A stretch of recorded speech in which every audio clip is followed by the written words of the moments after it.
안녕하세요. 오늘의 사연을 시작하겠습니다. 저는 결혼 2년 차이고 아직 아이는 없으며 30대 초반의 주부입니다. 일단 신랑은 저와 동갑이고 7년이란 긴 시간 동안 연애하며 이곳이 헬게이트라는 걸 알면서도 결혼을 했습니다. 그만큼 신랑을 사랑했고 믿었으니까요.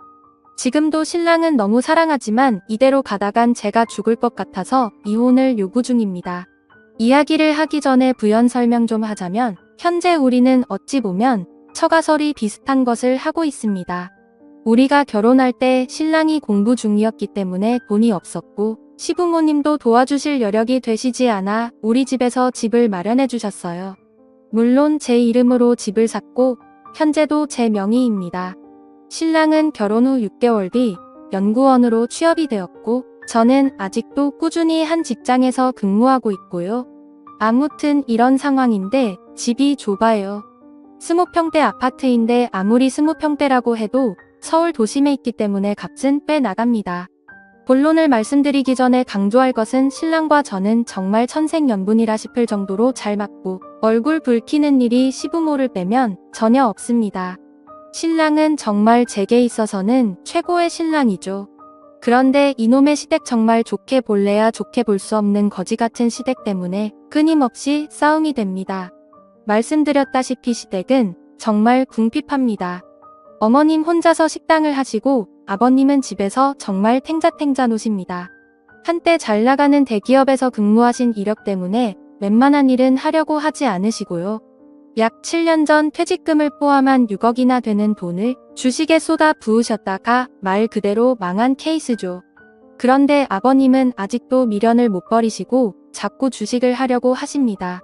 없는 돈으로 용돈벌이 하신다고요. 뭐 제가 드린 돈도 아니고 제 일도 아니니 전 신경을 쓰지 않았습니다. 솔직히 말씀드리면 인간 같지 않아서 상종을 안 한다는 표현이 더 맞겠네요.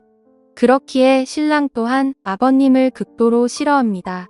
말 자체도 섞이지 않고 명절이면 조부모님 댁으로 가서 제사를 지내고 바로 우리 집으로 갑니다. 오히려 우리 부모님을 더 따르고 더 좋아하죠. 그래서인지 아버님은 신랑을 좀 어려워하십니다. 어떤 문제가 불거질 경우 제게만 연락을 하셔서 도움을 요청하세요.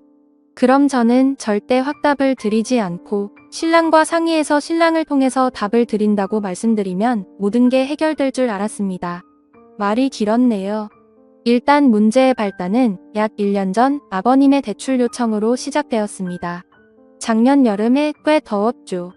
그때 양가 부모님을 모시고 가까운 해수욕장으로 휴가를 떠났다가 돌아오는 길에 양평에 들려 계곡에서 또 한 이틀 있게 되었어요.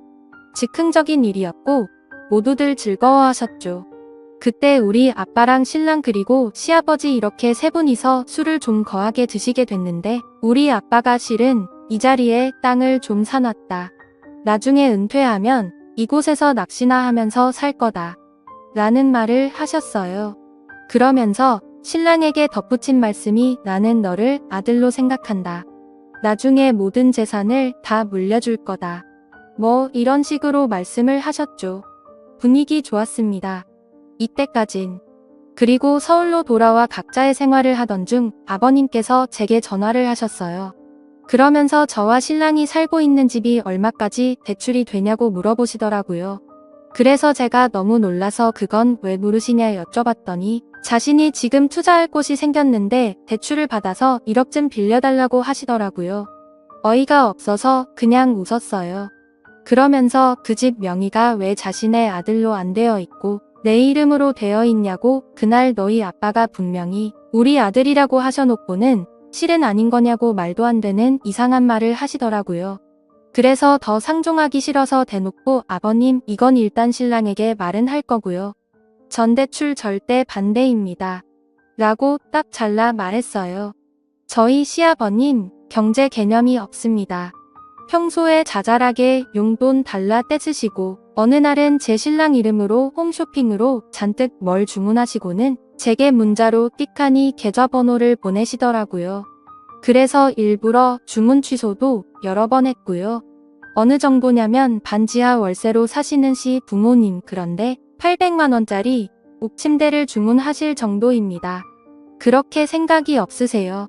그렇다고 저희가 시부모님을 아예 내몰라라 하는 것도 아니에요. 제가 월급을 받으면 30만 원씩 생활비 하시라고 꼭 어머님 통장으로 붙여드리는데 그것도 시아버님 자신의 통장으로 바꿔달라고 하시는 분입니다.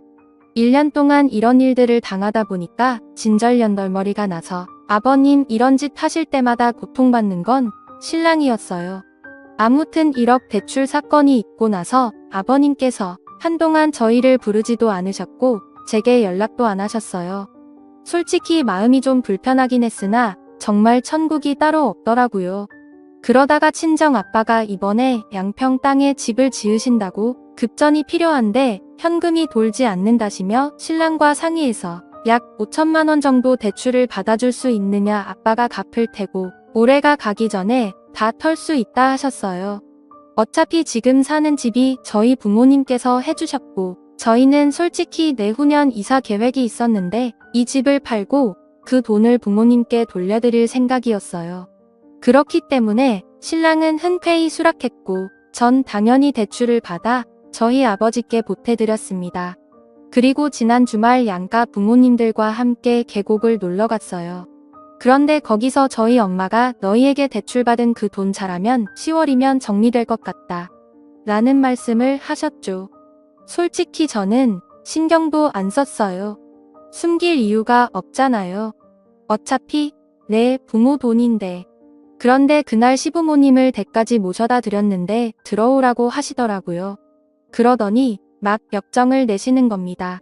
어떻게 내가 나한테 이럴 수 있냐 부터 시작해서 머리가 없다느니 배웠다고 맨날 공평, 형평 찾는 것들이 이렇게 부모가 아무것도 없다고 개무시를 한다느니 전 무슨 소린가 했어요.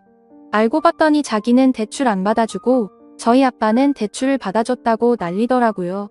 그러니까 신랑이 화를 내면서 그 집이 아버지 거냐고 내 것도 아니고 이 사람 것도 아니고 장인어른 거 다 왜 남의 것에 욕심을 내냐 막 몰아붙였어요. 그러다 언성이 높아지고 신랑이 해서는 안 될 말을 했죠. 연 끊고 살겠다. 나도 더는 염치 없어서 못 살겠다. 부다. 뭐 이런 말이야. 그랬더니 시아버지가 제게 내가 결국에는 부자의 연을 끊는구나 그러시더니 다짜고짜 제 뺨을 때리셨어요. 지금 생각해도 어이가 없네요. 전 너무 화가 나서 눈이 돌았고 그 자리에서 신랑 따귀를 때렸죠. 그랬더니 시어머니가 눈이 뒤집히더라고요. 제 등을 떨면서 나가라고 잘난 네 집으로 가라고 하셔서 그 길로 차도 제가 끌고 신혼집으로 돌아왔습니다. 그리고 비번 바꾸고 신랑 짐을 마구 싸서 차 트렁크에 넣어놓고 우유 주머니에 차키 넣어놓고는 차는 위자료라고 생각해라. 나는 더는 못 살겠다. 당신이 부모와 연을 끊는데도 난 싫다. 정말 당신의 부모님들의 몰상식한 행동을 더는 참을 수가 없다라고 카톡 보내놓고 전화 꺼놓고 일요일까지 불도 안 켜고 집안에 칩거하고 있었습니다. 문 두드리고 벨 누르고를 3시간에 한 번씩 하더니 아무도 없다고 느꼈는지 오후 9시가 되어서는 조용하더라고요. 음성이 여러 들어와 있고 마음은 아프지만 정말 생각하면 할수록 억울하고 화가 나네요. 그리고 바로 등기로 이혼 신청서를 시댁으로 보냈어요. 바로 당신들 때문에 이혼하게 되었다고 얼마나 행복하시냐고 위자료 같은 건 청구하지 않을 거라고 그냥 이대로 조용히 이혼만 하게 해달라고 편지를 넣었고요. 신랑이 오늘 점심시간에 회사로 찾아왔고 제발 생각 바꿔달라고 울면서 빌었어요. 평생을 잘하면서 산다고요. 장인어른과 장모님을 부모로 생각하고 자신의 부모와는 연 끊고 살겠다고요. 하지만 핏줄을 제가 왜 끊나요? 그건 해서는 안 될 일이죠. 신랑의 얼굴을 보기 전까진 확고했지만 신랑을 보고 나니 또 마음이 흔들리네요. 얼굴이 반쪽이 되었더라고요. 아마 아무것도 먹지 못했을 거예요. 예민한 사람이라 잠도 못 잤을 테고 너무 마음이 아픕니다. 저에게 시집 식구들이 전혀 터치를 하지 않는다는 각서의 공증을 받고 신랑과 그냥 살고 싶단 생각이 듭니다. 시아버지란 작자는 정말 목소리도 듣고 싶지 않고요. 어떻게 하는 게 가장 현명한 일인지 알려주세요. 저희 부모님은 너만 시댁과 연 끊고 신랑은 대소사 때만이라도 드나들게 해라. 이혼을 하기엔 너희 둘은 좋지 않느냐라고 저를 회유하시는 중입니다. 솔직히 이혼녀의 딱지도 좀 두렵긴 하고요. 현명하게 대처하는 방법 좀 알려주세요. 오늘의 사연 들어주셔서 감사합니다. 여러분의 생각은 어떠신지 댓글 달아주세요. 재미있게 시청하셨다면 구독, 좋아요 부탁드립니다.